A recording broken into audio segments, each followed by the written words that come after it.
жилища, у меня ни кола, ни двора, ни квартиры. После Apple идти делать медали. Люди. У тебя же есть мечта, вот эти 3 магазина. Хоть тушкой, хоть, как говорится, чучелом, но у тебя какое-то отношение ты к недвижимости имеешь. 90 человек. Количество стресса просто. Стресс — это когда у тебя 15.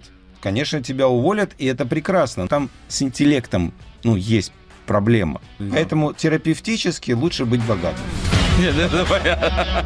Друзья, всем привет! Сегодня на канале очень интересный человек, предприниматель Александр Высоцкий, основатель бизнес-акселератора «Бизнес Бустер». Привет, знакомьтесь. Ребят, сегодня у нас будет очень интересный подкаст, видеоподкаст, на котором мы поговорим о бизнесе, недвижимости и как эти две сферы соплетаются между собой.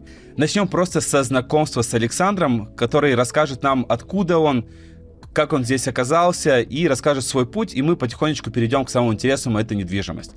Поэтому, Александр, первый вопрос, хотел тебя спросить, как давно ты находишься в Штатах и чем ты занимался до этого? В конце 2015 года я приехал в Штаты. Я до этого бывал в Штатах. Я приехал в конце 2015 года уже с намерением, что я здесь останусь и буду делать бизнес. И, собственно, так и получилось. То есть у меня был период с этого момента где-то полгода, когда там из-за визовых проблем, у меня были визы Эльки, которые я продлевал, я там не смог полгода попасть примерно в Штаты, а все остальное время, соответственно, я с этого момента живу в Штатах и работаю. Попал я сюда очень просто, потому что в определенный момент я понял, что наш бизнес-акселератор уникален, и то, что мы делали тогда только в странах постсоветских, это уникально, и то, что это востребовано гораздо более широко. Стало понятно, что надо делать компанию международную, и было понятно также, я был абсолютным реалистом, что сделать международную компанию, если ты из России или из Украины, невозможно. В нашей области, в области менеджмента, бизнеса, развития, стратегии бизнеса, это невозможно.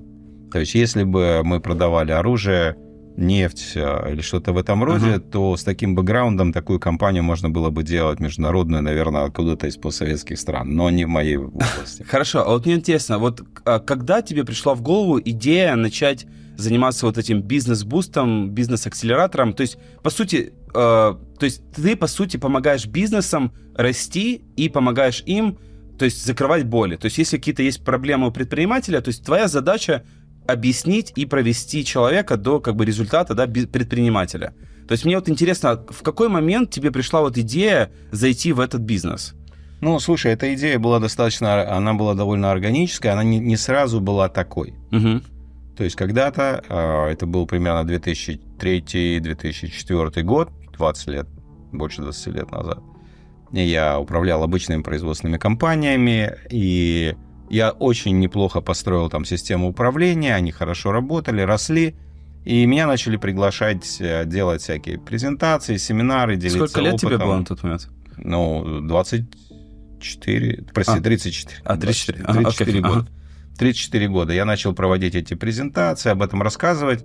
Это было интересно, я писал много статей по этому поводу, при этом продолжал быть таким стандартный, бизнес-онер, то есть занимался своим производством. А какой бизнес был? Одна компания — это производитель станков и расходных материалов для производства сувенирной продукции. Одна компания — это производство орденов, медалей, наград с ювелирным подразделением. Также был такой забавный сайт-проджект. Это самое большое иконописное производство в Украине. Иконописное? Да, иконописное производство в Украине было. Несколько таких компаний, может быть, там что-то еще было поменьше. И собственно, этим всем надо было управлять, и поэтому я начал заниматься менеджментом, системой, управлением людьми и так далее. И потом начал делиться. Потом как-то это довольно легко, быстро трансформировалось в консалтинг для больших компаний. То есть у меня было несколько помощников, и я такой, как цирк Шапито.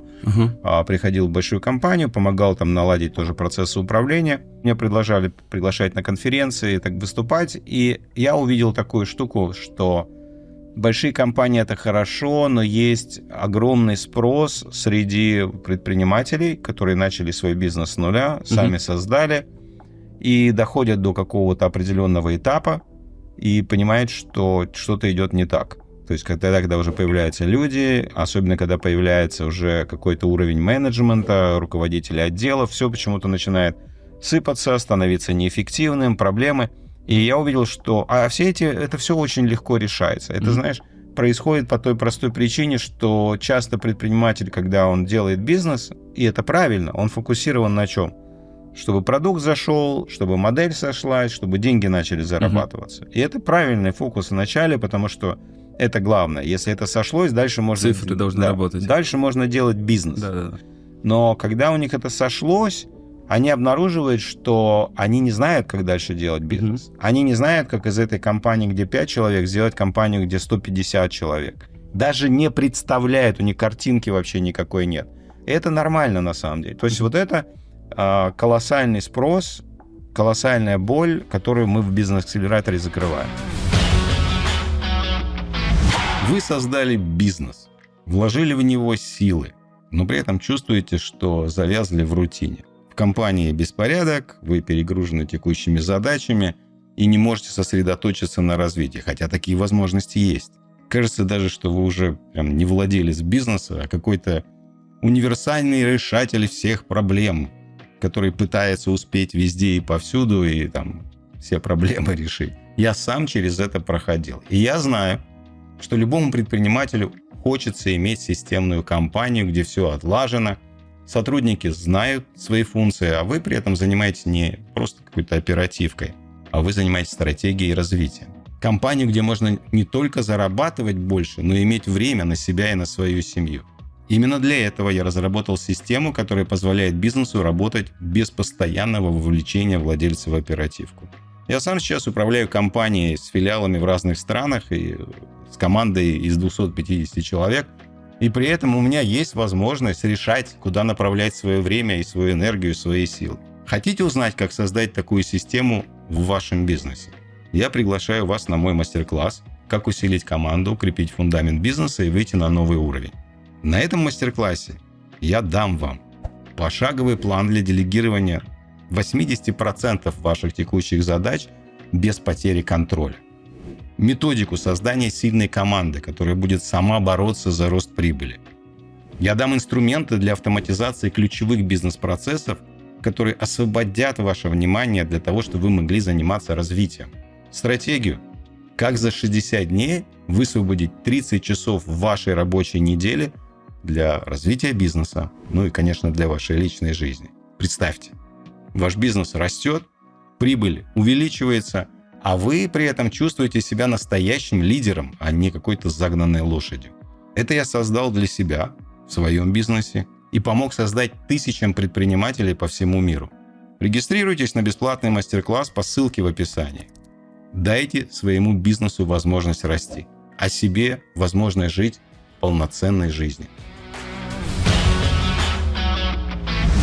Окей, хорошо. То есть давай сейчас чуть отмотаем назад. То есть у тебя, тебе 3-4 года, у тебя уже есть действующий бизнес по производству медалей, там ювелирка, иконопись. Неожиданно, да? Вот, окей. И в какой вот мне просто интересно, сколько сотрудников на тот момент у тебя было? Ну, в общем, во всем бизнесе. 160, в компании по станкам оборудованию 35, это 195. И порядка 25 в этом самом, то есть, 220. Ну, это выше среднего бизнеса, да, назовем? Да, конечно. Да, то есть это уже ближе к такому большому бизнесу, ну, особенно по украинским меркам. Это такая, знаешь, когда ты еще небольшой, но уже совсем не... У тебя уже проблема, как у большого, а деньги пока еще не как у большого. Ну, понятно, да. Это веселое. Это промежуточный этап. Окей, смотри, то есть и ты понял, у тебя самого были боли на тот момент, да, по бизнесу? Конечно. То есть все боли, которые мы закрываем в бустере, то есть это все боли, которые я испытал на себе. Но это же, опять же, смотри, это же 2004, это не был мой первый бизнес.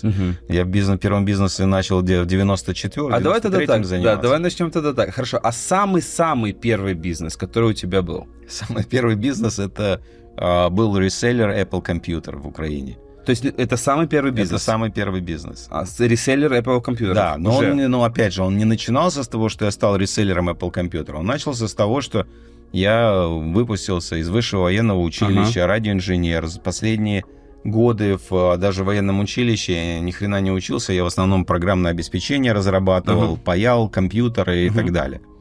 И откупался от всех кафедр, так сказать, этим делом. Мне ставили зачеты, в общем-то, и проскочил. Меня оставили потом на кафедре. Но потом я все-таки уволился, год проработав на кафедре, пошел заниматься бизнесом. Пошел заниматься бизнесом очень просто. То есть мой научный руководитель Ибрагим Абдулович Габидуллин, который впоследствии создал большого иншуранс-брокера в Киеве, Дедал, и продал французской страховой компании. Он был моим научным руководителем, он написал первый словарь по искусственному интеллекту на русском языке.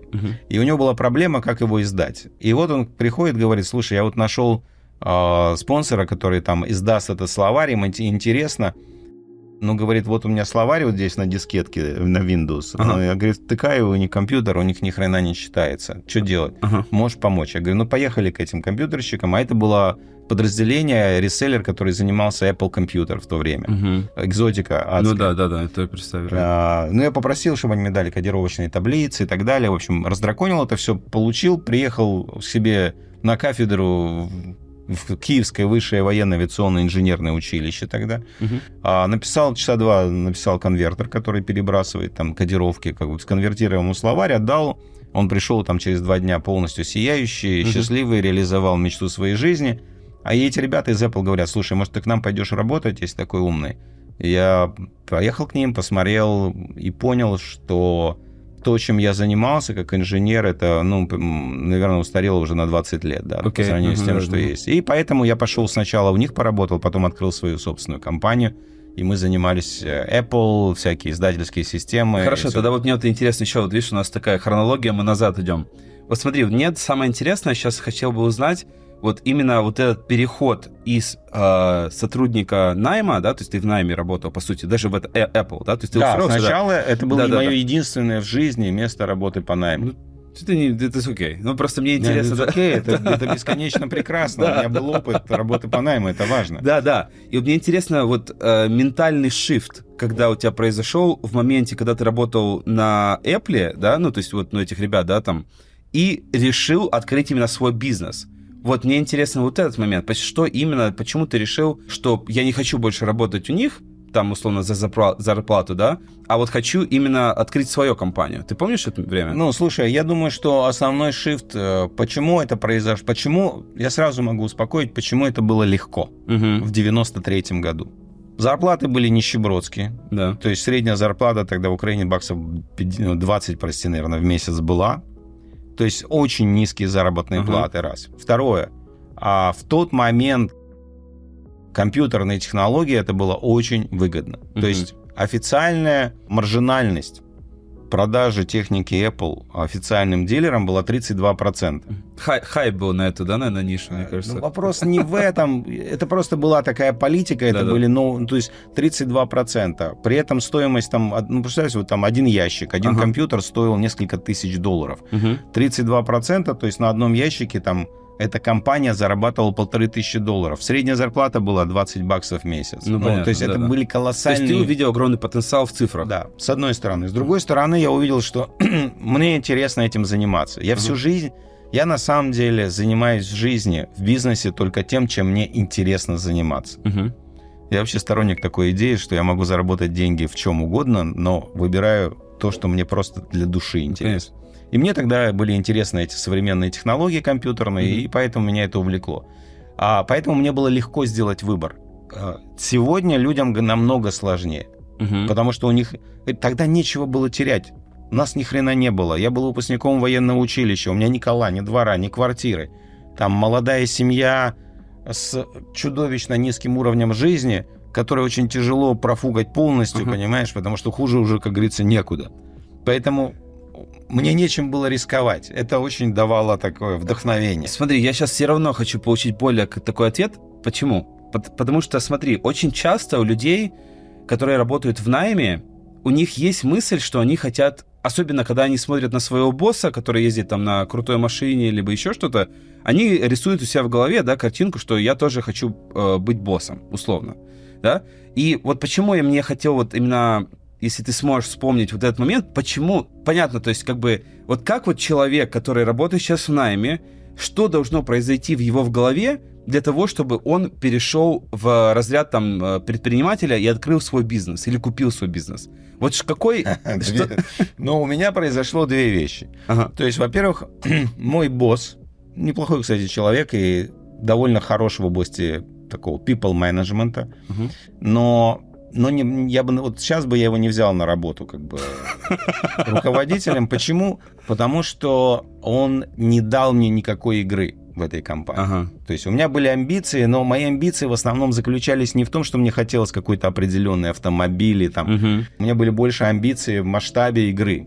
И он не дал мне никакой игры. И я понимал, что вот в рамках этой конторы, то есть маленькой, в которой работает там 7 человек, у меня нет никакой игры, никакого дыхания, никакого пространства. Хорошо. Это первая вещь. Амбиции, первая. Вторая вещь, из-за того, что это была маленькая компания, то есть я знал все бизнес-процессы, как говорится, от и до. То есть я сам работал и с поставщиком, я сам работал с клиентами, я сам решал вопросы сервиса, я сам решал вопросы юридические, я даже на таможню ездил, чтобы эти ящики там получить, и решал вопросы с таможней.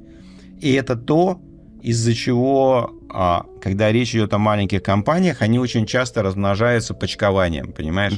Потому что вот такой человек, как я, более-менее умненький, сообразительный, он как бы работает в этой области, и на его плечах все. И продажи, и маркетинг, и поставки, и так далее. И он в какой-то момент задается вопросом таким же, которым я задался. А нахрена мне этот Владимир Григорьевич?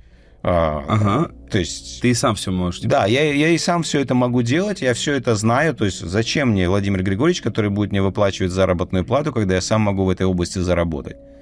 И вот поэтому я ушел и начал, если бы Владимир Григорьевич был хорошим, компетентным по-настоящему руководителем, он бы так просканировал Сашу Высоцкого и сказал: ну, у этого парня есть потенциал, я вижу, надо придумать ему какую-то игру. Как он сможет расти, выращивать подразделения, больше зарабатывать, потенциально там станет партнером там в какой-то дольке и так далее. И да, если бы он создал эту игру, то есть, скорее всего, я бы продолжил работать в этой компании, и я не могу сказать, что это было бы хуже. Ну, я, по крайней мере, там долго проработал. Смотри, вот ты наверняка знаешь, что такое Марк Кьюбан. Ты знаешь Shark Tanks? Да. То есть Марк Кьюбан, он участник в джаджах, судьях сидел. Марк Кьюбан, он биллионер, который владеет Dallas Mavericks, и он просто известный публичный в американском инфополе, то есть человек, который занимается бизнесом, покупает, продает бизнесы, и он, в общем, суть не в этом. Он как бы big name. Ну, окей.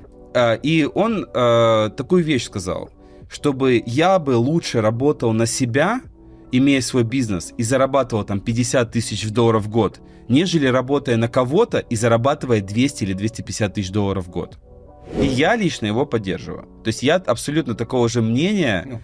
Да, ну вот просто я... Ну, и парню тоже не везло, я его понимаю. На самом деле найти хорошего, умного фаундера бизнеса, это не так просто. И парню просто... Смотри, я могу с этим поспорить, объясню. У меня, например, есть ребята, которые были у меня на бизнес-акселераторе, которые выстроили компанию. Вот одна из этих компаний, то, что мне в голову приходит, это производитель порошковых красок из Украины. Ребята сделали очень годное производство порошковых красок в Украине.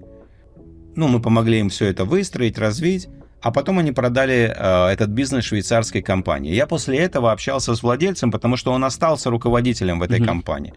И я говорю: ну как? Он говорит: офигенно. Прекрасно. Почему? Потому что у него то же самое пространство для роста бизнеса, у него прекрасная заработная плата, строго говоря, он получает столько же, сколько он получал, будучи владельцем этого бизнеса. Он теперь часть большой швейцарской группы. Он получает, если у него есть годные проекты для развития, он получает практически неограниченное финансирование на эти годные проекты, он полностью реализует свои идеи, и плюс он еще, продав компанию, неплохо откэшился, и он продолжает там работать, и Ну да, но он продал компанию как овнер, правильно? Да. Да, а мы говорим... теперь работает наемным сотрудником. Да, ну тут чуть-чуть другая история. Ну просто суть в том, мораль еще истории такова, что тебя могут в любой момент уволить. Как сотрудника. Слушай, это вот опять... Когда ты предприниматель, уволить себя только ты можешь. Смотри, Вот по поводу уволить, тебя могут в любой момент уволить. Вот ты можешь себе представить реалистичную ситуацию. У тебя есть классный сотрудник, он тянет на себе какую-то область, он растет, у него зарплата растет, его влияние растет, и ты его в какой-то момент уволишь? Нет, его нет, а другого да. Да. Если ты, прости, если ты лентяй, раздолбай, ты не хочешь работать, конечно, тебя уволят, и это прекрасно. Но слушай, ты бизнес-онером не сможешь стать таким подходом. Кстати, наоборот, ты знаешь, что в основном бизнес-онерами успешными становятся как раз-таки люди ленивые, потому что они могут делегировать и отдавать свои задачи другим людям. Смотри, есть такая теория, да, что лень — это двигатель прогресса, и я согласен с этой теорией. У нас весь мозг, вся наша система, разум, она заточена на то, чтобы минимизировать усилия. И это окей.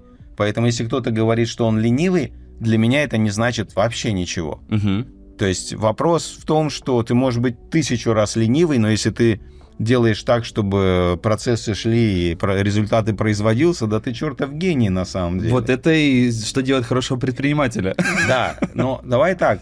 Вот я думаю, что здесь речь идет о том, что есть люди ленивые, которые хотят максимальную эффективность с минимальными усилиями, и я тоже хочу. А есть просто, назовем их как-то мягко сказать, дурачки, которые просто... А какое слово ты хотел сказать? Дурачки. Я хотел сказать именно это слово. И которые просто прикладывают, и когда у них что-то не получается, они стараются приложить еще больше энергии, еще, то есть заработать себя до полусмерти.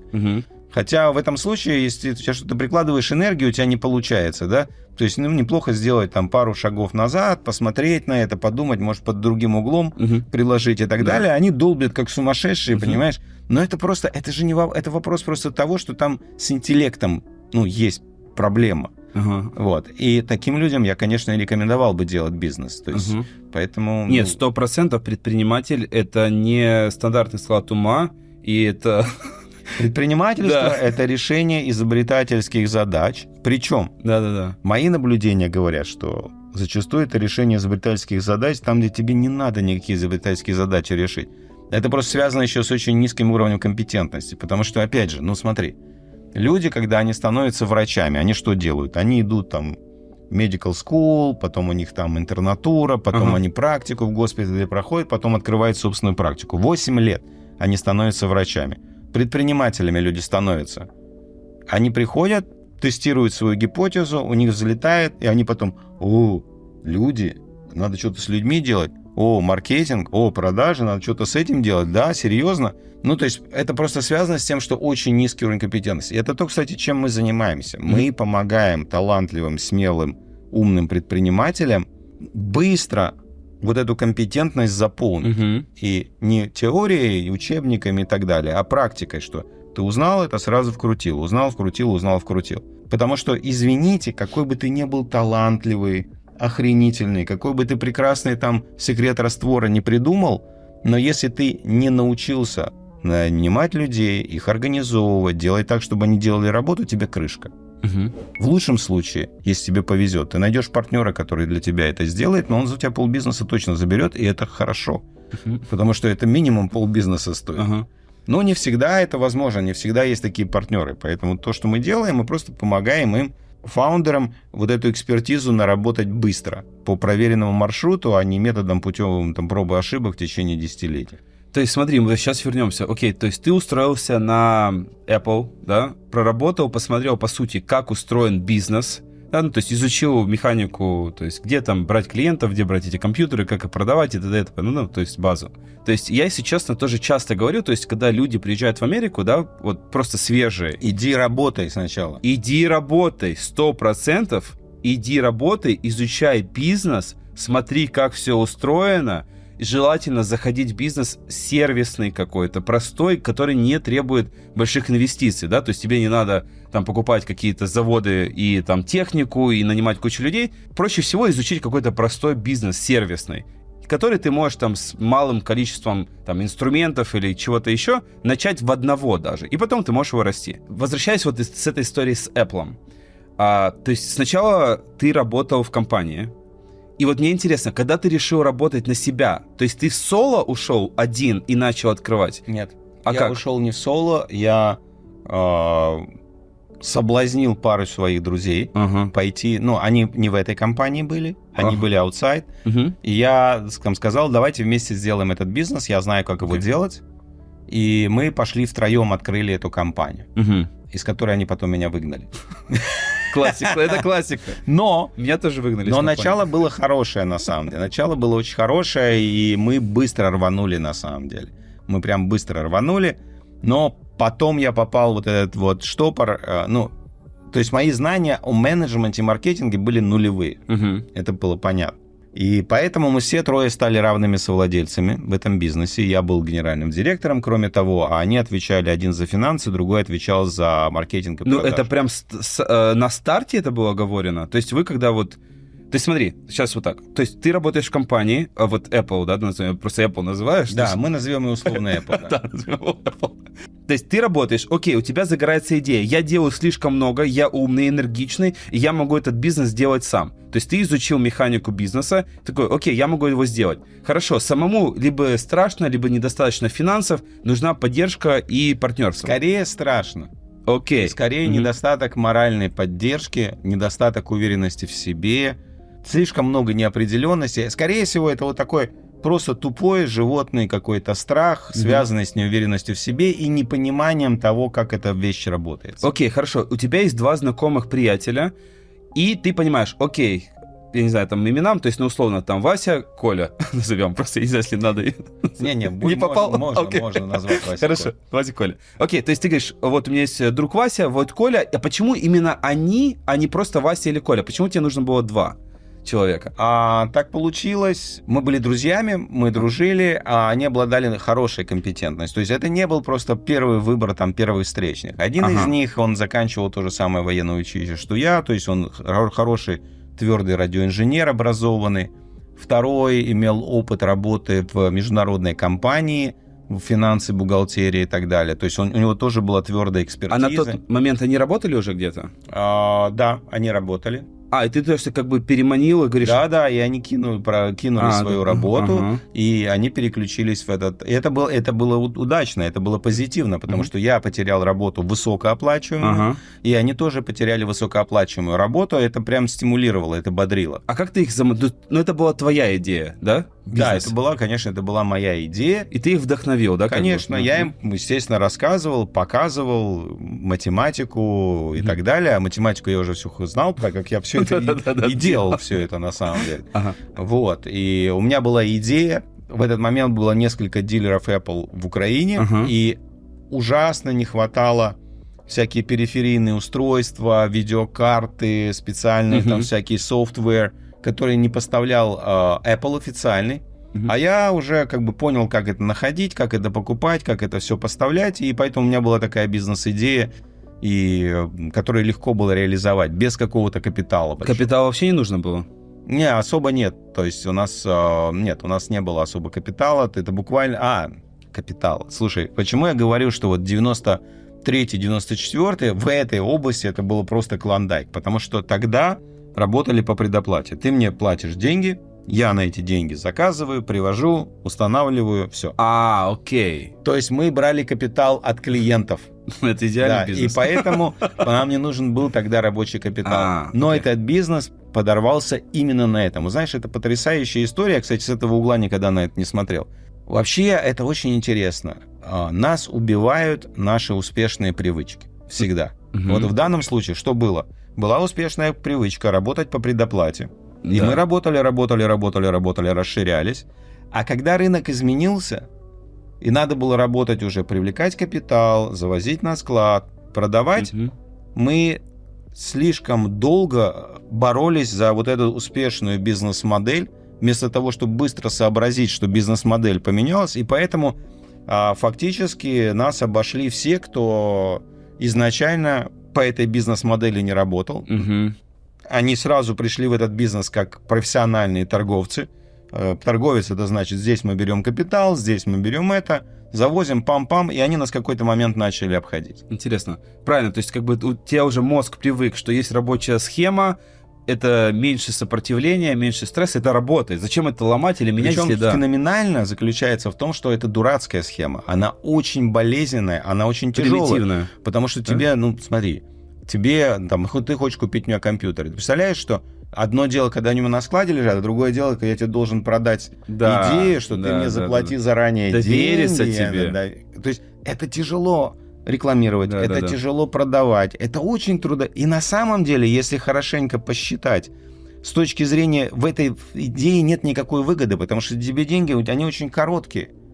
Что такое там деньги на месяц? То есть это пара процентов. И, грубо говоря, те пара процентов, которые ты отдашь за этот капитал, они тебе не скомпенсируют те издержки, которые ты на стороне взаимодействия с клиентом имеешь. 100%. Но вот разум, он так устроен, что эта штука, она работает, и пока она работает, киса еще капелька, ты из нее продолжаешь выдавливать. Я думаю, это крутая стратегия на старте, потому что у вас нет своего капитала, но нужно было, наверное, в какой-то момент сделать транзишнинг, когда вам нужно было покупать свои, да, типа Apple, Конечно. И вы, можно, даже маркап больше был бы. То есть можно Конечно. Было продавать их дороже. Там много свободы, там много интересных вещей открывается. Ну уже поезд ушел. Да, но поезд ушел, и да, поезд ушел. То есть вот успешная в начале привычка, она фактически привела к совершению бизнеса, который мог бы расти, развиваться, и мы бы не ссорились с моими партнерами. Да-да-да. И из-за чего мне пришлось уйти из компании. То есть кстати, у меня к ним очень хорошие отношения, несмотря на то, что они меня выгнали фактически. Но у меня к этому очень хорошие отношения, потому что я ушел из этого бизнеса со словами «больше никогда у меня в жизни не будет партнеров», к чертовой бабушке, и пошел делать производственную компанию свою первую с нуля. Ну, у меня было там некоторое количество денег, очень небольшое. Ну, так вот потихоньку. Это интересно, как после Apple идти делать медали. Слушай, получилось очень весело, на самом деле, делать медали, потому что в конечном итоге я в область производства медалей притащил трехмерное моделирование, вот эти вот специальные станки, которые из воска вырезают прототипы, трехмерные сканеры. Так, когда у тебя... Просто до того, как я пришел в область производства орденов и медалей, это было, чтобы ты понимал, так. Есть рисунок, предположим, лавровый венок. И у тебя есть гравер. Это такой старый дедушка, обычно пьяница, обычно алкоголик уже. Прямо старый, серьезно старый, потому что больше таких последние 50 лет не производят. Который берет кусок инструментальной стали сырой, берет штихель и вырезает прямо штихелем в этой стали по этому рисунку венок. Ну, сначала там немножко переносит рисунок, потом вырезает. И в результате у тебя цикл производства адский, он непредсказуемый, он очень длинный. И я посмотрел, что за дичь такая. То есть я взял, купил трехмерные сканеры. То есть сидит скульптор-мальчик, который этот веночек вот в таком масштабе из пластилина тебе вылепил. Ты его отсканировал, уменьшил, у тебя идеальный веночек. Стоит машина, которая трехмерная, вырезает это в воске. Стоит там большой станок, который переносит это в инструментальную сталь.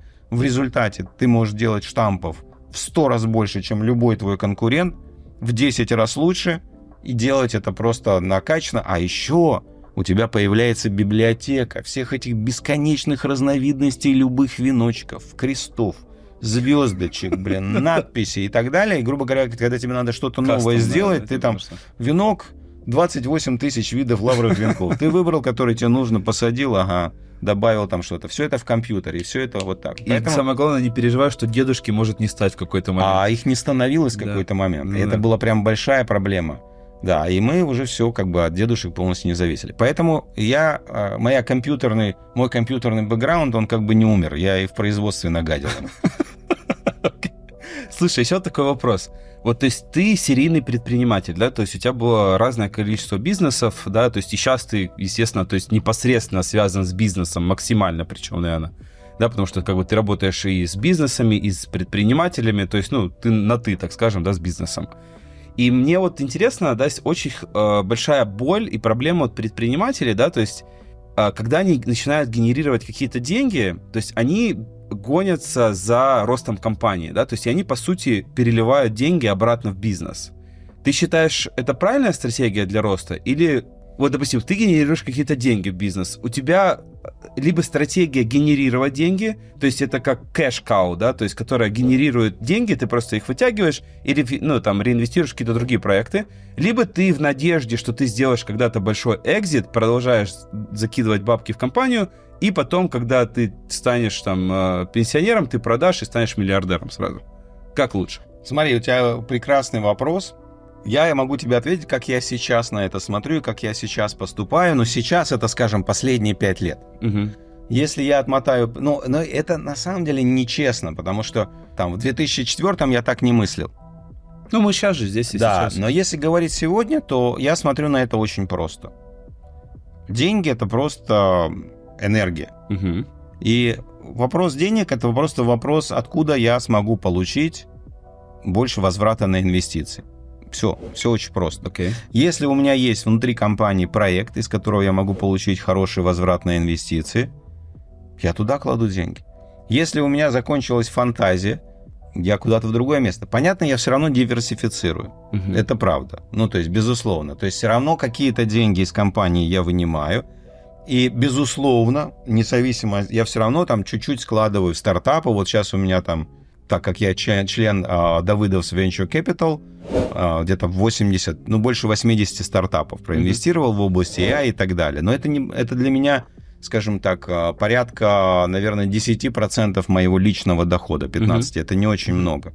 Какие-то деньги я откладываю тоже в долгосрочные инвестиции, mutual investment фонды. Но это просто такая, это вот в сумме занимает, скажем, 20% моего личного дохода. Окей.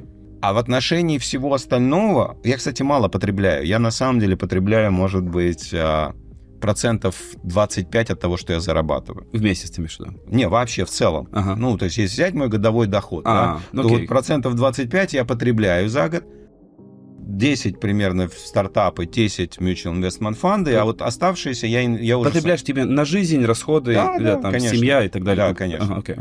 А остальное я уже смотрю, куда инвестировать. И я с удовольствием инвестирую в свою собственную компанию, но, опять же, как это происходит? Это не какая-то такая blindness, когда ты даже не смотришь на это. Нет.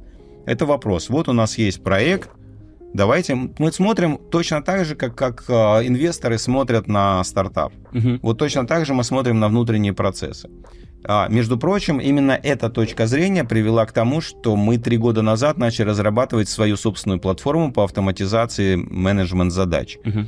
И она очень хорошо идет. Сейчас там больше 70 компаний платных, она еще далека от текущей окупаемости. Почему мы положили туда около $1 миллиона с партнером? Причина очень простая. Когда мы увидели, что капитализация нашей компании в большой степени зависит от того, насколько у нас есть платформа по автоматизации этих процессов, и когда мы увидели возврат на инвестицию через вот эту капитализацию, мы поняли, что было бы просто сумасшедшим, глупым, если бы мы туда не инвестировали. Поэтому мы инвестируем во внутренние проекты. Мы инвестируем сейчас, разрабатывая, например, там новые продукты на китайском языке для Тайваня. Ага.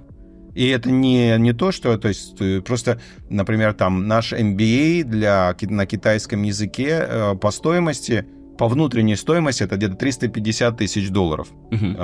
Проект, и он занимает где-то полгода. Но мы это вкладываем, потому что там мы за 2 года эти деньги вернем, там хороший возврат. Хорошо, давай упростим вопрос это так. То есть, если есть вот сейчас молодой предприниматель, предположим, да, то есть у него там, не знаю, начинающий предприниматель, там 10 сотрудников, какой-то базовый средний бизнес, там, не знаю, 1 миллион, там 2 оборота в год. И у него стоит дилемма.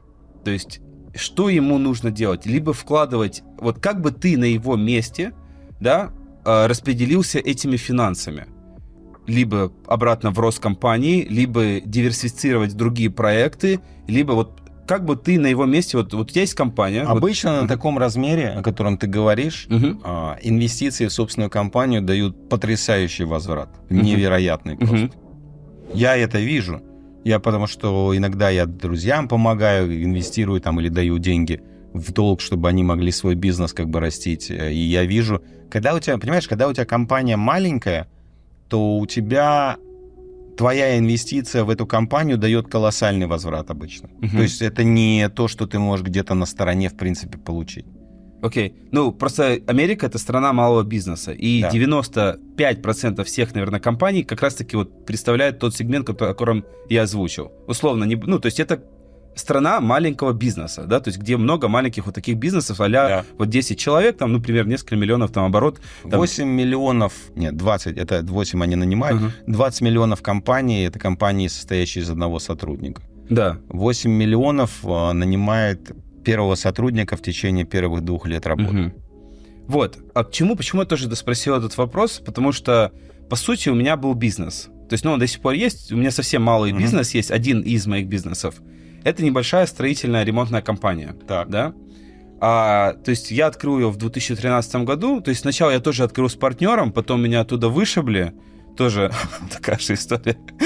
Вот. И я потом просто открыл свою компанию по такому же принципу и начал развиваться потихоньку. То есть я тоже был сначала один, и отвечал на звонки сам, принимал заказы, давал сметы и сам выполнял работу. Это было очень, кстати, смешно, когда я приезжал к людям. То есть я предоставлял услуги по ремонту ванных комнат. То есть создавал сайт, приходил к людям в чистой одежде с компанией лого, давал им estimate, потом там через неделю приходил, сам же эту плитку делал, они такие, я думал, что ты типа продажник. Ну, типа, знаешь, это называется one-man show в Америке. Вот. Ну и потом потихоньку, естественно, начал нанимать сотрудников, привлекать сейлсменов. То есть, все равно оставалось в разрезе, там, не знаю, 5-6 человек в компании. То есть мы в среднем там продавали, на $1 миллион в год. То есть ванных комнат там, где составляла чистая прибыль примерно, наверное, 30%. 1300, да, 1300 я, наверное, делал. Ну, это сервисная, специфика сервисного бизнеса. Вот. Да. И суть в чем? То есть я в какой-то момент себя поймал на мысли. У меня были такие амбиции. Я хотел открыть свой магазин. Я даже там практически его открыл. То есть хотел иметь свой шоурум, потом еще иметь несколько локаций, делать такой формат даже не франчайза, то есть, какой-то сетевого бизнеса, который предоставляет услуги по ремонтам, там, ванных комнат, такой, в общем, ремонтная такая история. Вот, и в какой-то момент я прям помню сильно себя, конечно, прям вот прорабатывал эту историю, думал, надо брать деньги, вкладывать в компанию, то есть покупать машины, нанимать сотрудников, там, опять же, открывать локации. И в какой-то момент меня судьба познакомила с недвижкой. То есть я в этот момент, вот как раз-таки вот в этот переходный момент так случилось, что я познакомился с одним человеком, и он мне рассказал про аукционы. Да? То есть и вот как-то так судьба случилась, потому что я был вот на грани того, чтобы пойти как раз-таки вот в эту предпринимательскую историю, где я буду развивать этот бизнес. Но так случилось, что я познакомился с этим мужичком, он мне рассказал про аукционы, и я начал покупать недвижимость на аукционах потихоньку. И я увидел потенциал и ретерн больше с этой стороны, нежели... То есть я сделал диверсификацию. То есть я дорастил бизнес до какого-то определенного среднего класса и перестал полностью туда вкладывать деньги. И ты, наверное, скажешь, что это, наверное, неправильно. Но, тем не менее, то есть я пошел по этому пути. То есть у меня был бизнес, он генерировал какие-то деньги, и я эти деньги просто реинвестировал в проекты, там, с недвижимостью, тот же пассивный доход, там, флиппинг и так далее и тому подобное. То есть, потому что я в тот же момент тоже понимал, вот почему я, кстати, зашел в нишу флиппинга, и флиппинга, и недвижки. В какой-то момент, когда у меня был вот этот, то есть бизнес, я себя поймал на мысли, если со мной что-то не станет, то есть я там сломаю ногу, или, не знаю, хребет настрою, или еще что-то, да, то есть я не смогу. То есть бизнес без меня не сможет существовать. Когда он такой маленький, да, то есть там, я не знаю, у тебя там 3-4 сотрудника, ты все равно ключевая фигура. Тебя нет, бизнеса нет. Конечно. Да. И я себя поймал такой мысли, окей, каким образом я могу обезопасить себя, то есть и свою семью. То есть я построил, то есть мне нужно было там примерно, не знаю, $5000, это там билы, там машина, жилье, еда. То есть я такой, на существование на тот момент моей семьи нужно было там $5000. Я такой, поставил себе цель и начал покупать потихоньку вот эти property, да, то есть которые генерируют пассивный доход. То есть условно я там покупал на аукционах недорогие дома, за 20-25 сдавал в аренду там за $800, там, $1000. И вот в какой-то момент достиг вот этого опыта. И все равно, и меня это так втянуло, что все равно этот бизнес, не знаю, почему вот я как-то больше сделал фокуса на недвижку. Прекрасно, почему нет? Да, просто почему я хотел с тобой именно об этом поговорить, потому что мне было бы интересно твое мнение. Я могу тебе сказать мое мнение по этому поводу. Смотри, мое мнение такое, что все люди разные. У нас разная динамика, у нас разное представление о добре и зле и всем остальном. А мне, например, всегда нравилось строить системы. То есть мне нравилась всегда идея, ты строишь некоторую систему, она становится в какого-то размера достаточно стабильной, самодостаточной, и она работает. Требуется время на то, чтобы ее построить. И в это время ты в это инвестируешь, но потом она работает. Это то, почему там, бизнес-акселератору нашему 15 лет, и он растет. Несмотря на все ковиды, там, войны там, и все остальное, он продолжает расти. И он будет существовать и через 10 лет, и через 20 лет. Он будет продолжать существовать, потому что он там закрывает боли и дает то, что нужно людям вот в определенный момент, как минимум, там, их бизнес-карьеры. Но выстраивать его долго. Была ли возможность работать с более какими-то короткими сделками, с короткими? Да, была. Но, например, если брать то, о чем ты говоришь, да, покупка на аукционах, флиппинг, сдача в аренду. Если из этого бизнеса можно сделать конвейер, прекрасно. Ну, тогда нужно в эту сторону идти. Если из этого нельзя сделать конвейер, я бы не стал туда идти, потому что мне просто это не нравится. Я не хочу никогда быть рабом лампы. Я не хочу быть там главным экспертом. Просто через мои руки прошли тысячи компаний. И я знаю, вот, знаешь, ты никогда об этом не подумаешь. Там компания, которая торгует обувью, например. Банально вроде торговля обувью. Ну, нюанс такой, понимаешь, с этой обувью. Маленький нюанс. Что для того, чтобы тебе было что в сезон продавать, ты за полгода до этого должен, как байер, поехать на закупки и выбрать правильно модели, цвета, размерную сетку, количество, сделать заранее заказ, тебе потом в сезон будет что продавать, и ты заработаешь. А если ты провтыкал, или кто-то не очень хорошо сделал эту работу, то ты потом завален неликвидом, ты не можешь продать, и ты потерял фактически бизнес. И вроде как вот этот вот бизнес, он простой, розница, опыт розница, да, ну, казалось бы, его можно легко наладить. Но я, например, сталкивался с тем, что владельцы бизнеса не могут его развить или делегировать, потому что вот одну эту несчастную функцию, байерскую, они не в состоянии как бы выполнить и делегировать. Поэтому, ну, она, в принципе, наверное, делегируема.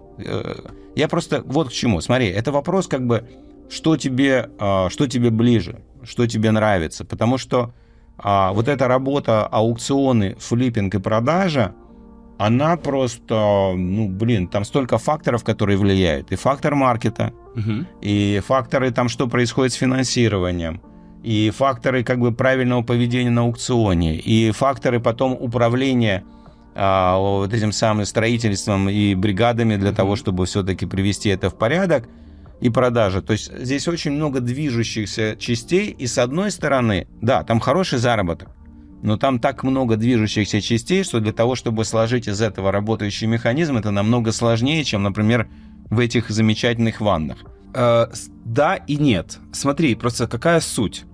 Вот, допустим, если мы говорим о флиппинге, то есть объекты могут быть разного формата и разных цифр. То есть, предположим, мы берем объект за 100 тысяч долларов, да? То есть, условно, ты купил его за 100 тысяч, в ремонт там потратил, не знаю, 20-30 тысяч, продал там, не знаю, за 170, заработал там свои 30 тысяч, там, 40 тысяч долларов. Ну, к примеру. Но есть объекты и в жилой, и в коммерческой недвижимости, которые стоят, к примеру, 2, 3, 4 миллиона долларов, и ты делаешь флиппинг, и, соответственно, в таком же процентном соотношении делаешь 2 и 3, 4 миллиона долларов профита. И механика абсолютно одинаковая в поиске объекта, анализе рынка, реновациях, да, и ликвидации объекта. То есть, понятно, скейл другой, но механика абсолютно такая же. Не, смотри, это бизнес, это тоже бизнес, да. Ты выбрал просто его, и это прекрасно. А я бы, например, и на ванных могу сделать целую кучу денег, там просто работало бы сотни людей или тысячи. Вот смотри, вот я уперся в такой, опять же, как мы все разные, и я себя поймал на мысли, что я не могу или бы не знаю, как заскейлить этот бизнес. И следующий момент. То есть из-за того, что я выбрал стратегию такую, я называю ее цикливая стратегия. Знаешь почему? Потому что для меня это было более безопасно. Это только кажется.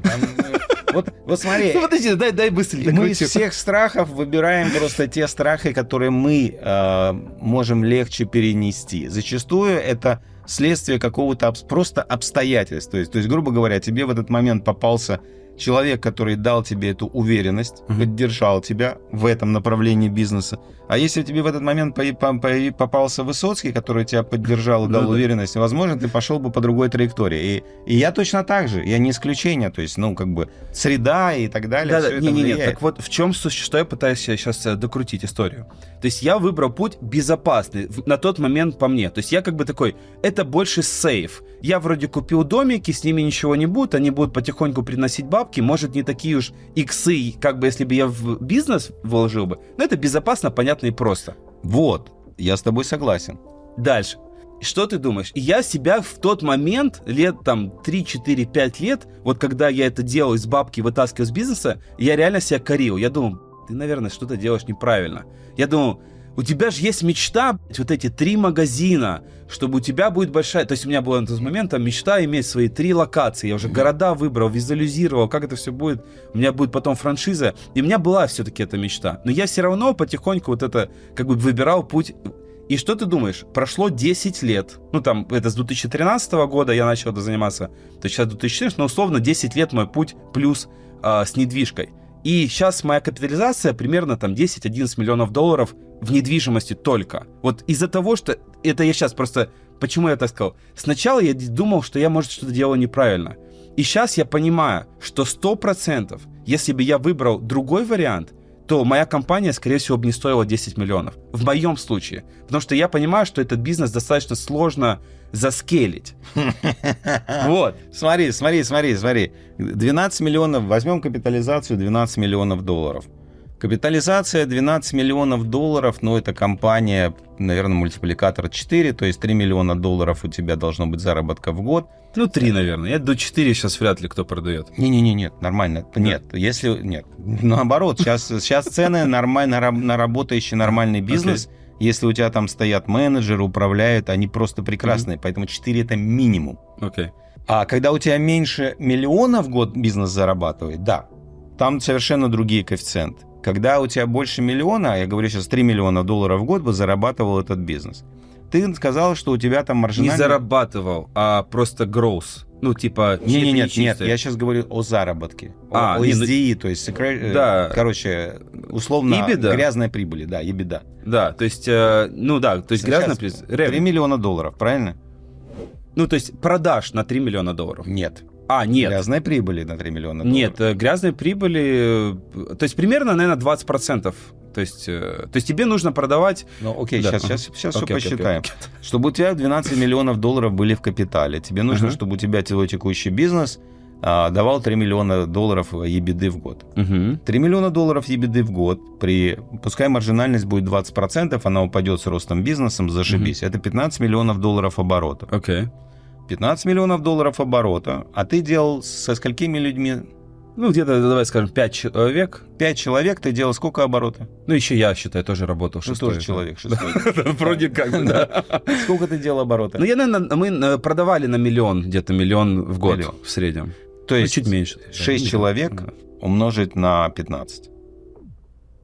6 на 15, 90. Всего 90 человек. Компания. Всего. Ты себе даже не представляешь. Сервисный бизнес — это самый сложный. Слушай, я в сервисном бизнесе 15 лет. А еще сегмент стройки, ты должен понимать класс людей, с которыми ты работаешь. Да, я понимаю. Я понимаю. Люди, вот если ты посмотришь вокруг, мы посмотрим в окно, у нас здесь небоскребы, понимаешь, там... Да. Там тысячи людей работают. Я понимаю. Это не простой бизнес. 90 человек. Он понятный, но он не простой. Нет, я просто хочу, чтобы ты понимал. А теперь давай представим, что у тебя нет никакой альтернативы по недвижку. У меня еще нет идеи, на самом деле. А еще стресс. Представь, сколько стресса. 90 человек. Количество стресса просто... Стресс — это когда у тебя 15. 90. Когда 90 у тебя уже нет стресса, либо ты мертвый. Тебе уже похуй.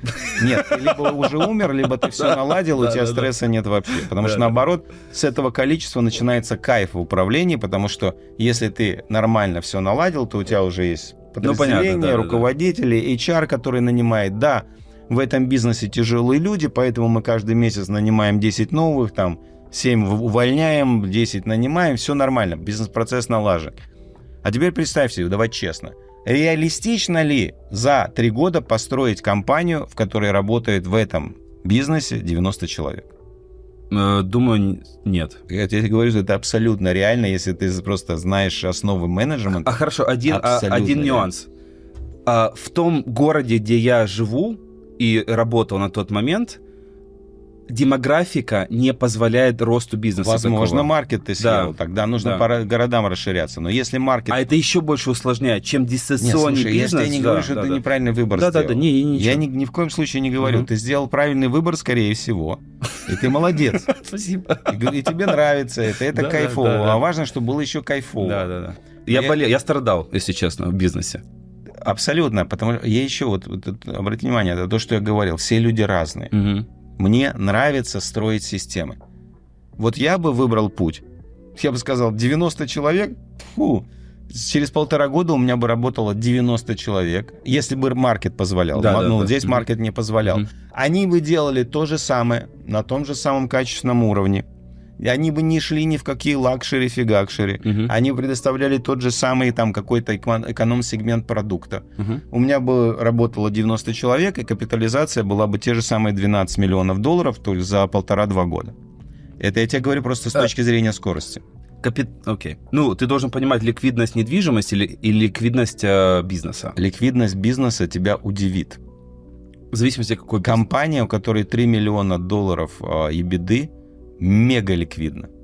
То есть у тебя просто очередь будет стоять, чтобы купить эту компанию. Можешь не сомневаться. То есть это примерно то же самое. Но это уже твоя экспертность, поэтому я даже не могу спорить в этом. Да, это точно. Да. Неликвидность, бизнес, знаешь, какие компании неликвидны? Которые зарабатывают там 300-500 тысяч долларов в год.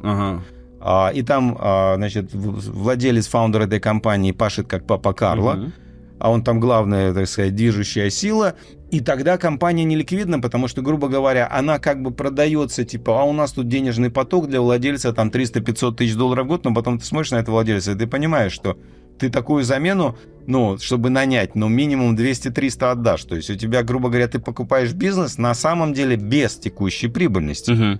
Поэтому, если ты хочешь купить рабочее место, которое тебе принесет 300-500, окей.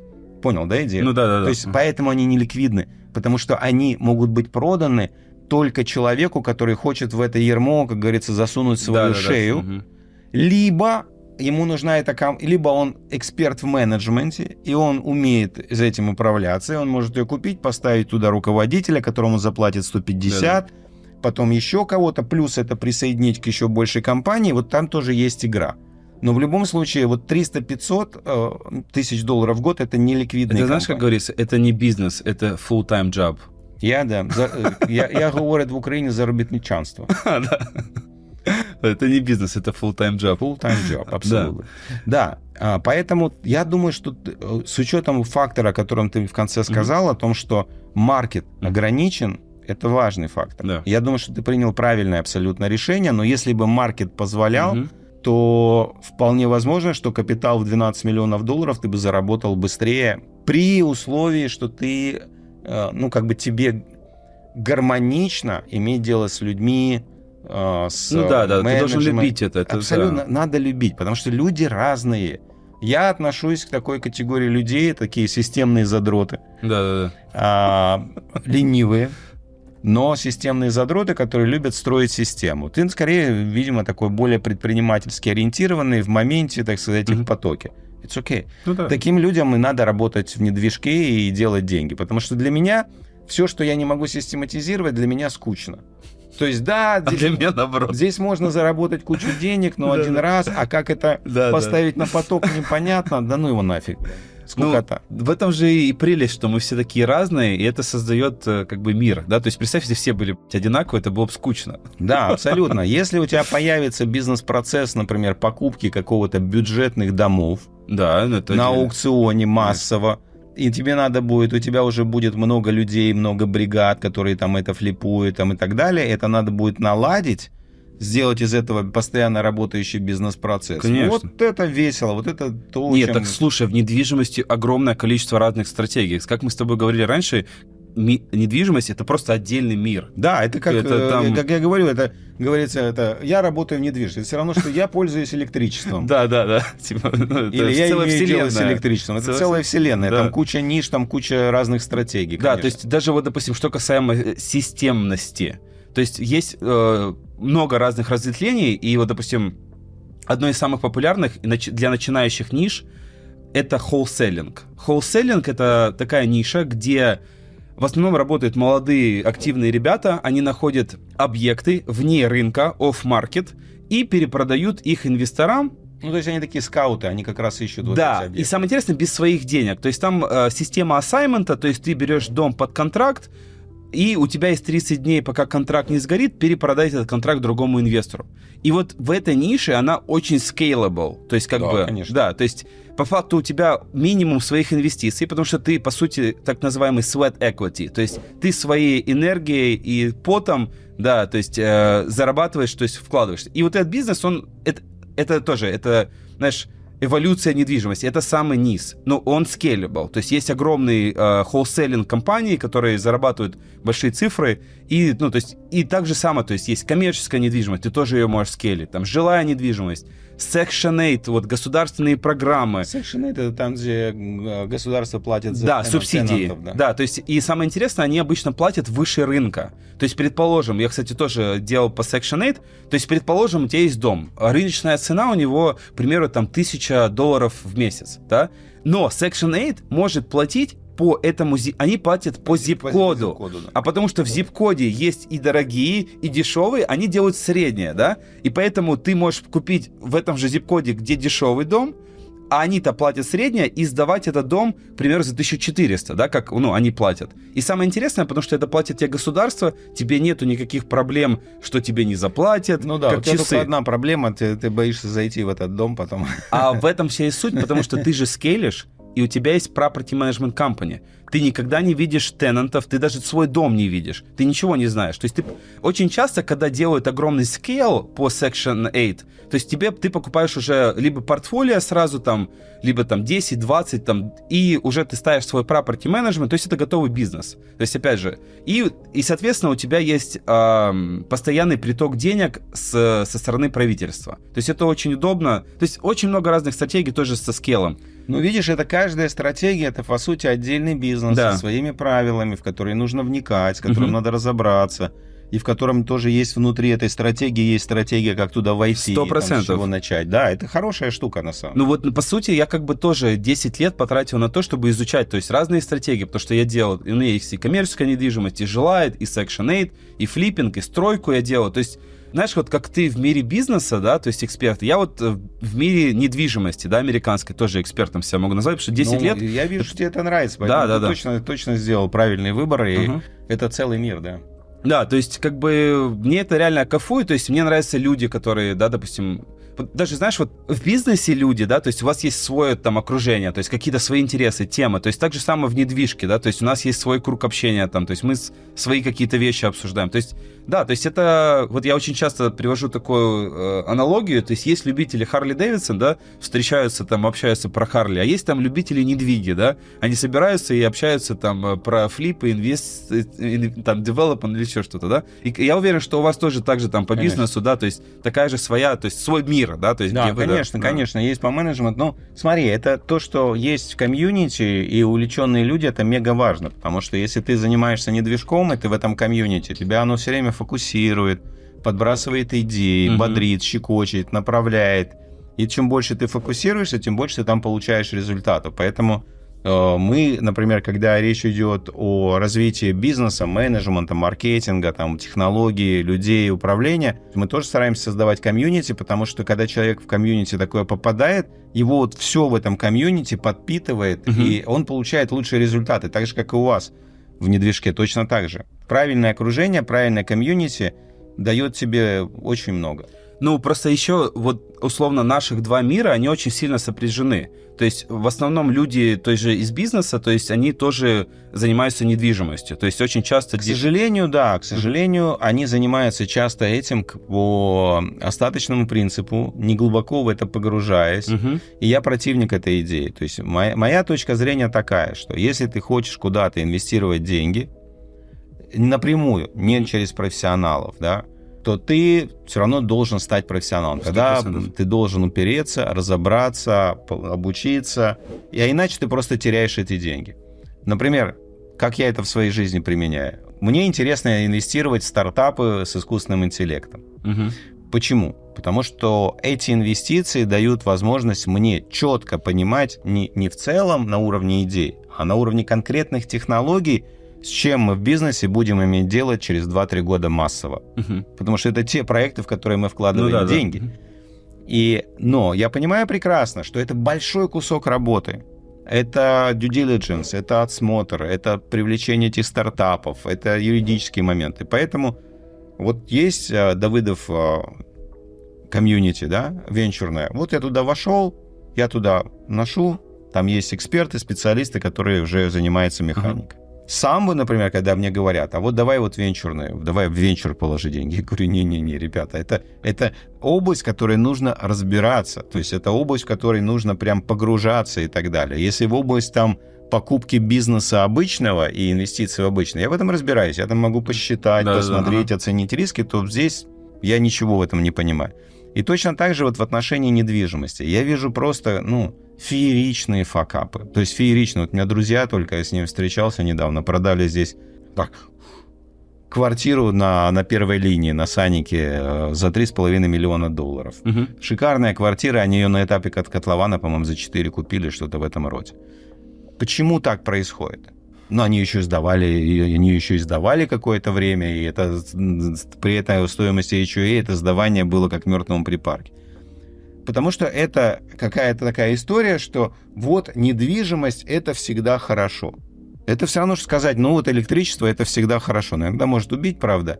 Вот точно так же здесь, да, что имеется в виду? Вот я противник того, чтобы предприниматель зарабатывал деньги в своем бизнесе, понимая, как он зарабатывает, будучи компетентным, понимая риски, а потом просто брал и, не разобравшись, и засунул куда попало, понимаешь? Покупая квартиру, которая стоит $3,5 миллиона, и сдавая ее в аренду потом за 15 тысяч долларов. Когда у тебя там моргидж в 30. Да, я вот против этой дичи. Это то, что ты меня вначале спросил по поводу инвестиций в свой бизнес. Любая инвестиция, она должна быть осознанной. Поэтому я за то, чтобы иметь портфель какой-то, я за то, чтобы иметь подушку безопасности. Это хорошее дело. Даже если твой бизнес супер привлекательный, но все равно какую-то часть своего заработка имеет смысл положить в другое место. Я с этим согласен. И это может быть не движок, но там должен быть хороший проект. У меня друзья инвестируют в development. Они это делают на протяжении многих лет. Они находят тех, кто строит объекты, флипует объекты. Но обычно это ребята, у которых проекты десятки миллионов долларов. Они туда вносят свои 5-6 миллионов долларов. Они за 2 года зарабатывают порядка 24%, 25% годовых, и они это делают много лет. Они знают уже, как искать этих девелоперов, с кем иметь дело и так далее. Все прекрасно. Поэтому я сторонник того, мое отношение к этому такое. Норм. Да. Просто возвращаясь к твоим друзьям, которые купили за 3,5 миллиона. То есть, возможно, если, естественно, это было глупо, да, то есть, что показала практика, по результату. Нужно пробовать маленькими опыт. То есть, во-первых, нужно считать цифры. Первое. И потом просто ты делаешь это маленькое. И если это маленькое работает, то ты это увеличиваешь. Но есть еще другой способ. Не делать это. Да, например, сказать, слушай, ты в этом разбираешься, ты умный, давай я тебе просто дам деньги, ты заберешь с них 20% carry, как это делают все private equity фонды, инвест-фонды, венчурные фонды. То есть ты говоришь, вот я хочу в эту стратегию положить недвижку. Ты там уже 10 лет. Вот я бы, честно говоря, сделал так, что если мне захотелось проинвестировать в недвижку, ты мне рассказал про свою стратегию, я посмотрел на цифры, выглядит годно. На тебе деньги. Пожалуйста, занимайся, заберешь потом 20% кэри с прибыли себе за то, что ты этим занимался, и зашибись. Но у нас немного другая стратегия. Касаемо инвестиций, то есть если люди приходят, то мы можем брать деньги как private investment. Это, то есть мы берем по 12% в год. То есть условно ты пришел ко мне, говоришь, вот у меня есть $1 миллион, то мы тебе просто вместе сплатим по 12% от твоей суммы. То есть в год платим 12%. То есть вы такой hard money, да, такие? Да, только в таком ключе. Потому что 12% тоже неплохо. Не, это неплохо, да, конечно. То есть это хорошие цифры. По мере, конечно, сейчас русскоязычные сейчас скажут, я привык 200% годовых. Там, знаешь... Камон. Come on, Ну, guys. ты знаешь, да, типа, в Америке 12% это good. Это очень... Да, это сейф, тем более ты в недвига, это твердая ниша, то есть как бы ты, ну, то есть никаких рисков. То есть обычно мы работаем так, касаемо, то есть инвестиций. То есть в моем случае было бы, если вот ты, предположишь, скажешь: Сергей, привет, у меня есть там энная сумма денег, я хотел бы что-то с ней делать. Я бы проще тебе, наверное, подсказал бы, куда их инвестировать, нежели... То есть если ты не хочешь давать деньги мне в работу, я бы тебе просто бы направил бы, может быть, с этой стратегией бы подсказал бы, как это сделать, как этим воспользоваться. То есть, потому что в любом случае, то есть я всегда друзьям говорю, то есть вы должны иметь какую-то недвижимость. Она всегда растет в цене.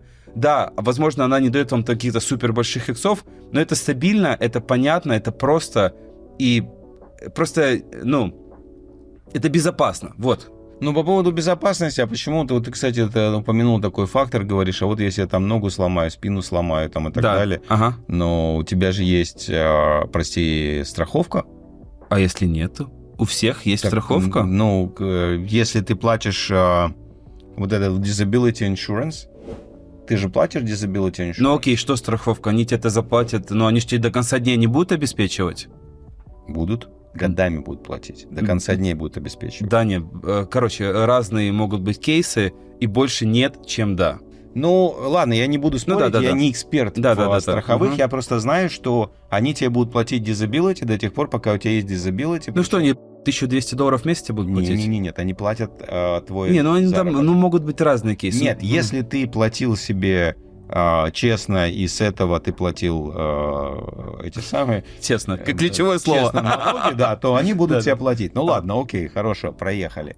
Я с тобой согласен, что недвижок — это твердая вещь. Я категорически не согласен с тезисом, что недвижка всегда растет. Смотри, у нас есть у инвесторов такое выражение: you make money when you buy. То есть ты уже покупаешь, ты должен понимать, что ты будешь зарабатывать. Понятно, если ты обратился к какому-то риэлтору... Не, я с этим согласен. То есть недвижка, она будет у тебя всегда расти, если ты ее правильно купил. Конечно. Но нет, вот это $3,5 миллиона, я знаю, даже знаю, как это было. Они такие: окей, нам нравится это здание, или нам нравится вот эта локация, а давай-ка найдем знакомого риэлтора, кто нам подберет хорошую квартирку. Риэлтор такой: да, это самая классная квартира, ребята. Это самая лучшая локация. Всего лишь 5% комиссии с $3,5 миллионов, блядь. Да. И все. И понятно, потом уже, конечно, они разбираются. Но так это не делается. Вот и все. Не, ну, скажем так это делается, когда ты покупаешь квартиру просто для того, чтобы получить удовольствие от того, что ты хотел здесь этот вид, ты хотел эту локацию, потому что рядом живут друзья, здесь хорошие рестораны и шопинг. И поэтому ты здесь купил квартиру. Это не инвестиция. Это окей. Но это не про инвестиции, это не про деньги. It's not an asset, it's a liability. Да. То есть нужно четко понять и разделить. Вот если предприниматель зарабатывает и покупает себе такой недвижок, который для души, для удовольствия, для кайфа, это все понятно. Ну что, конечно, нужно получать удовольствие. Но если как только ты сказал: а я это делаю как инвестицию, и как только у тебя появляется ожидание, что это вырастет или ты что-то заработаешь, к этому надо уже подходить профессионально. 100%. Изучать, углубляться, понимать. И после этого либо самому начинать делать, либо найти людей, которые делают эту стратегию, и дать им деньги. У тебя есть два варианта. Я бы, причем, сначала выбрал второй вариант. Ну, слушай, понимаешь, вот ты говоришь: я потратил, ну, давай честно, ты говоришь: я потратил на это 10 лет, чтобы в этом разобраться. И ты умный парень однозначно. А я однозначно не хочу тратить 10 лет, чтобы в этом... И самое интересное, знаешь, я знаю одну вещь точно, что я ничего не знаю, потому что этот путь мы все равно идем и изучаем всегда. Да, отлично, да. Но теперь смотри. И ты мне предлагаешь: окей, давай ты тоже разберешься и будешь. И я такой: 10 лет. Давай я лучше тебе отдам там 20% кэри своих денег, и ты будешь это делать. При этом я понимаю, что есть риски. Да. Я понимаю, что нет никакой гарантии.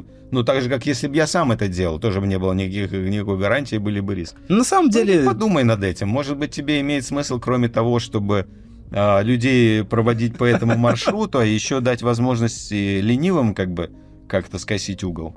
Слушай, у нас есть комьюнити. То есть сейчас, в принципе, задача достаточно простая. У нас есть комьюнити тоже предпринимателей, которые хотят заниматься бизнесом. То есть они заходят в комьюнити, либо это, опять же, какие-то инвестиции в пассивные виды, там, Section 8, либо там тот же флиппинг, и мы, по сути, тоже, так, как бы, я им помогаю пройти этот путь, да, то есть мне сейчас нравится, интересно строить вот это комьюнити, тоже помогать людям, я вот уверен тоже, что ты, наверное, часто такое слышишь, что вот когда я проходил свой путь, вот у меня не было возможности обратиться к кому-то, да, спросить за советом. И я уверен, ты прекрасно понимаешь, о чем сейчас идет речь. И когда у тебя есть комьюнити, либо какой-то сильный человек в твоем комьюнити, у которого можно всегда спросить просто совет какой-то, он даже может быть глупым и понятным для тебя, но для тебя важно вот это какое-то подтверждение со стороны там более успешного человека. То есть и также уверен, в твоем комьюнити абсолютно такая же история. То есть есть предприниматели, они наверняка даже знают, как правильно поступить, но от них нужно вот какое-то там одобрение или совет. Слушай, я с тобой полностью согласен, да. И вообще, ну, как бы недвижка — это часть нашей жизни, мы живем в ней. Мы здесь все находимся. Да, мы находимся. И бизнесы все так или иначе с ней связаны, потому что кто-то арендует, а кто-то обслуживает и так далее. Вообще неплохо в этом вопросе в принципе разобраться. Да. Потому что, вот знаешь, даже такой вопрос простой, да, а это мое или не мое, стоит мне этим заниматься или не стоит? А как ты ответишь на этот вопрос, если ты не понял, ты еще не разобрался, если ты не копнул, не посмотрел на людей, которые в этом работают? Точно так же и в нашей области, понимаешь, некоторые, у нас же тоже встречается, это распространенная точка зрения, когда фаундер бизнеса говорит, ну, я вот такой творческий, я вот это вот придумал, эту бизнес-идею, но вот это вот людьми заниматься, вот это строить какую-то систему, это не мое, но я не системный человек. Рутина. Вот да, там и так далее.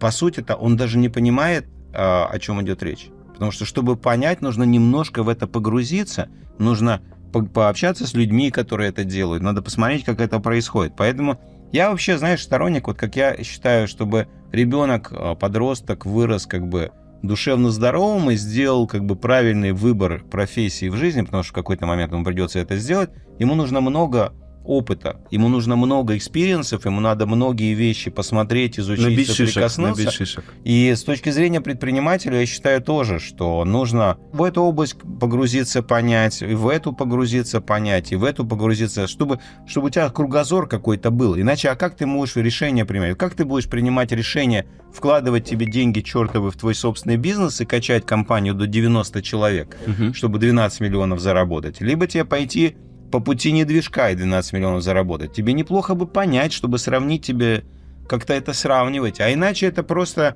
выбор без выбора. Ну, хорошо, если повезло с наставником, как тебе повезло, как мне в какой-то момент повезло, да? Хорошо, если повезло с наставником, ну, а если нет?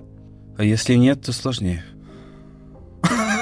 Слушай, а на самом деле вот касаемо наставников, то есть, ну, вот отец у меня в жизни, он, в принципе, такой более простой, и он более такой дружбан, знаешь, там, что-то там, может, даже, не знаю, там, посидеть, там, на рыбалку, типа, сходить, там, но жизненных советов, особых, там, наставлений от него я, там, не получал.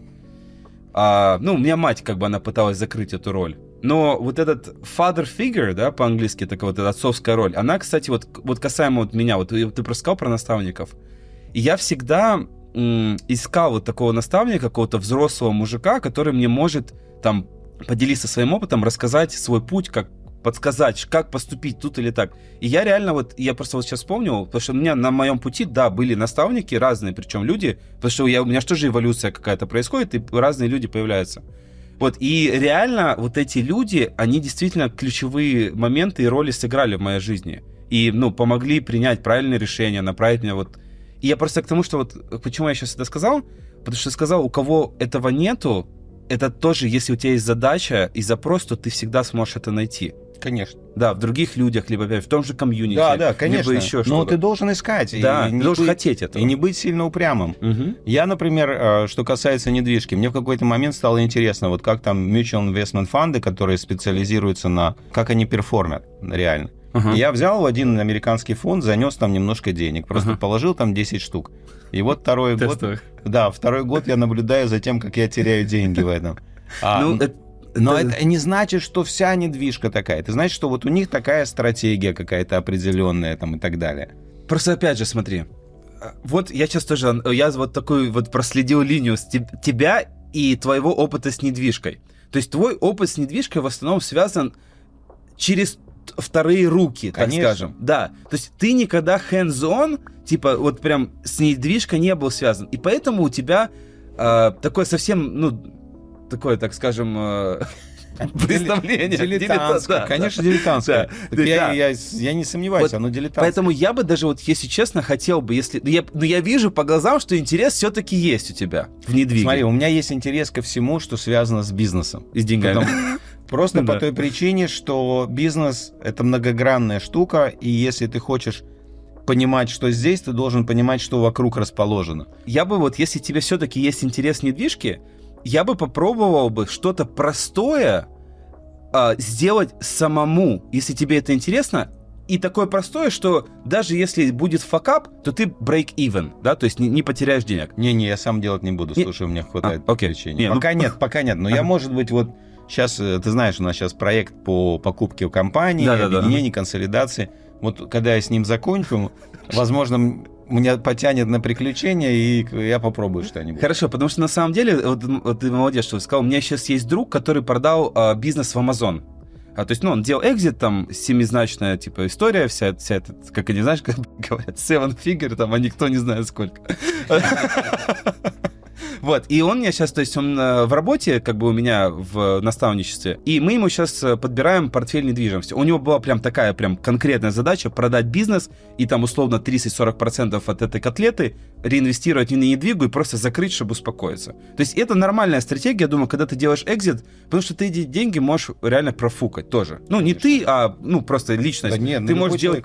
Да, ты можешь делать экзит, Феррари, вся понеслась, квартира за 3,5 миллиона там на первого... И все, да, типа. А если ты хотя бы там 30-40 тысяч перевел в какие-то, вот опять же, там, Section 8 дома по 50 тысяч долларов, которые ты никогда в жизни просто даже не увидишь. Ты ближе не подойдешь даже близко.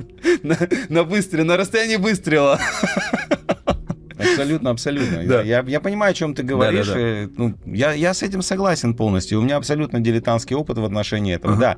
И по поводу недвижки, с моей точки зрения, как бы деньги зарабатываются там, где создается ценность. То есть, если ты, грубо говоря, покупаешь недорого что-то, что требует улучшения, ты вносишь туда улучшения, ты создаешь ценность. И, конечно, там обязательно есть деньги, 100%. Я вообще, вот, знаешь, как это один из способов анализа бизнес-проектов всевозможных. Это всегда такой ответ на вопрос, для кого это создается ценность, там, как много этой ценности создается и так далее.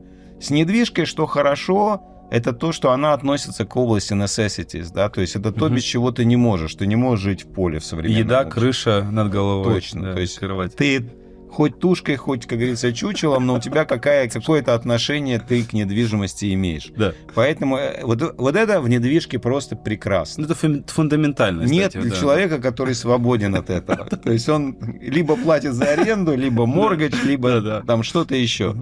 Вот, поэтому с этим все прекрасно, это в область надо обязательно погружаться. И вот, кстати, вот ты вот тоже сказал такую интересную вещь, увеличить ценность объекта. То есть у нас инвесторов тоже есть такое выражение maximizing value of the property, да, то есть ты как бы увеличиваешь value, то есть стоимость, не как value, то есть ценность объекта. Ценность. Смотри, то есть вот в этом была, вот опять же, вот это классно, что ты сказал про эти 3,5 миллиона квартиру. Когда они купили эту квартиру, она уже была в пике. Ты не можешь добавить value к ней никак. Ну, разве что балкон пристроить. Да, но она не добавляется. Да, ты ничего не можешь делать. Поэтому в этом, опять же, возвращаясь, you make money when you buy. Ты, когда ищешь, анализируешь и покупаешь какой-то объект, будь то за 100 тысяч долларов, либо за 100 миллионов долларов, ты должен понять, как ты можешь maximize the value, вот добавить, и тогда ты делаешь... Да, я с тобой полностью согласен. Поэтому, как бы, да, если ты можешь как-то увеличить ценность, это бизнес. Это даже с бизнесом. Опять же, да, ты же не покупаешь бизнес, который, наверное, уже просто его никак там не расширишь. Не, конечно. Да, то же самое здесь. Ты же видишь та же самая история. Мы покупаем, мы объединяем, мы улучшаем, увеличиваем эффективность. Это база, основа. Это база. Вообще, это база бизнеса. Ты зарабатываешь деньги тогда, когда ты создаешь ценность. Да. Создавай ценность, будешь зарабатывать деньги. С недвижком что хорошо? То, что он дорогой. И поэтому, грубо говоря, когда ты даже чуть-чуть ценности создал, то это выражается в довольно кругленькой сумме. И это классная магическая вещь, которая вот вокруг недвижимости хорошо работает, потому что ты работаешь с большим объемом на самом деле. А когда речь там о маленьком бизнесе, то есть там вот этот объем трудно создать, его там нет. Ну да. Просто не знаю, я все равно вот сторонник того, что если вот даже у человека есть малый, средний или большой бизнес, то я бы брал какую-то бы часть денег и делал бы все равно диверсификацию в недвижимость. Там 10-20% от твоего ревеню. Можно, но, знаешь, когда ты сфокусирован на своем бизнесе, да, ты хочешь просто диверсифицировать, ты просто хочешь положить какие-то деньги там на... Ну, что ты можешь делать? Ты можешь только в какой-то... отдать какой-то инвестфонд. Не, почему? Ты же можешь просто купить хотя бы один там дом. Смотри, это неплохо, но это не решит твою проблему, потому что это всего лишь один какой-то маленький объект. Но это будет постоянно забирать твое внимание. Знаешь, как мой друг сказал? Это не возбуждает, это типа не круто, да? Ты типа купил какой-то домик, от него толку никого нет, но проходит год, 2, 3, ты покупаешь 1, 2, 3 объекта в год, и проходит 10 лет, и у тебя портфель из 20 теперь домов. И теперь это возбуждает. Ну, может быть, как такая long-term strategy, если ты хорошо очень зарабатываешь, если ты видишь, при этом у тебя не будет слишком много суеты и отвлечений из-за того, чтобы как-то с этим барахтаться, то может быть, да, имеет смысл. Но здесь надо еще одну вещь понять, что для предпринимателя самая большая ценность – это его фокус, это его энергия. 100%. И поэтому, если это проект, который позволяет себе в долгосроке заработать, и он требует минимум на самом деле, но это не Airbnb, конечно, он требует минимум твоего времени и энергии, it's okay. Потому что ты можешь продолжать фокусироваться на том, что тебе дает эту энергию. 100%. Вот, с этой точки зрения, да. Да, тоже, вот, даже предположим, вот ты типа делаешь бизнес, там в конце года ты подбил свои там дебет с кредитом, условно там у тебя там 100к, там, ну, пример, просто цифры из воздуха беру, там 100-200 тысяч долларов у тебя, которые ты реально можешь просто вытащить из бизнеса. Взял, вытащил, просто купил, и ты двигаешься дальше, ты делаешь свой бизнес, все делаешь то же самое. Просто опять, окей, в следующий год там у тебя 200-300, окей, купил, пошел 2 объекта. И вот просто это... Да, то есть фокус не смещается. Смотри, это имеет смысл при условии, если это не крадет энергию предпринимателя. Но это хорошо. Да, на самом деле это тоже интересный момент, я тоже обращал на него внимание. Предприниматели, у которых есть какой-то инвестиционный портфель, они, мои наблюдения, делают меньше ошибок спонтанных. Почему? Потому что как бы чувствуют себя более... Уверенно, более спокойно, они меньше подвержены там всяким авантюрам, глупым ошибкам. Легких денег, они уже... они уже не ищут каких-то там, знаешь, это срубить, как говорится, в моменте. То есть вот как-то прям меняется немножко как бы волна, и меняется отношение к бизнес-решениям. И, кстати, интересно, даже не знаю. Поэтому терапевтически лучше быть богатым. Нет, это понятно. Истину глаголишь, Аркадий, знаешь, как говорится. Да, 100%. Да. То есть супер, я очень рад, что мы с тобой встретились, познакомились. Действительно откликается даже по энергетике общения с тобой. Думаю, очень классно мы пообщались. Я надеюсь, ребятам тоже будет интересно посмотреть. Ребят, мы оставим ссылку на бесплатный вебинар. На тренинг. У меня есть классный тренинг, абсолютно бесплатный, который рассказывает о том, как сделать как раз вот этот рывок от 1, 2, 3 человек, как это сделать как команду, которая позволяет быстро масштабироваться и прорываться через всякие сложности. Отлично. Я также оставлю ссылку на бесплатную консультацию от меня или моей команды. Если вам интересна тема флиппинга либо недвижимости, обязательно регистрируйтесь. Я с вами свяжусь или моя команда абсолютно бесплатно поможем и выберем для вас стратегию инвестирования. Спасибо большое. Было очень классно с тобой пообщаться. Да, было интересно. Всем пока.